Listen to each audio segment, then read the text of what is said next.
Apple and Spotify have been at loggerheads in Europe for around 4 years now, and it looks like the iPhone maker is going to get the short end of the stick. The European Union is reportedly set to hit Apple with its first ever antitrust fine of as much as 500 million euros or $539 million. Not just that, the European Commission may also ban Apple's App Store rules that are believed to hamper competition. Well, here's why. In 2019, Sweden-based Spotify filed a complaint with the EU claiming that Apple limits choice in competition against Apple Music in its App Store by charging a 30% fee on all purchases. The streaming company said it was forced to hike its monthly subscription price only to cover the costs associated with Apple's policy. In addition, the tech giant also allegedly blocked music streaming companies from telling users about cheaper ways to subscribe outside its App Store without having to pay the extra 30% fee. And that's a cost that Apple Music users do not have to face, making the charge anti-competitive.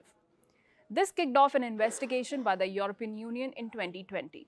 In February 2023, a formal charge sheet was filed stating that Apple breached antitrust laws and abused its dominant position by engaging in such restrictive policies. Although in 2022, Apple had begun allowing Spotify and other music services to direct app users to the web to sign up for subscriptions bypassing the App Store Commission. This came after regulatory pressure in Japan, but Spotify was not too happy. They alleged that the restrictions still existed and the changes were just for show. More recently, Apple's latest proposed changes to App Store rules in Europe seek to levy a core technology fee of €0.50 for apps with over 1 million downloads for each first annual install per year.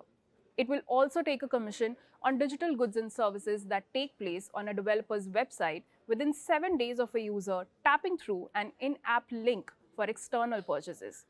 Well, this has left Spotify miffed yet again, with CEO Daniel Ek calling the move extortionary and a masterclass in distortion. Apple's new proposal, their long-running feud with Spotify, and the impending €500 million fine put the spotlight on a new European law which is set to kick into full force next month. The Digital Markets Act is the European bloc's attempt to prevent tech giants from controlling the digital economy. The law identifies platforms with more than 45 million monthly active users and a market capitalization of €75 billion as gatekeepers. These gatekeepers are expected to refrain from anti-competitive practices. Under the law, it would be illegal for the powerful firms to favor their own services over those of rivals. Mega firms like Google, Amazon, Apple, Meta, Microsoft, and ByteDance are all expected to comply with the provisions of the law before the March 7 deadline set by the EU.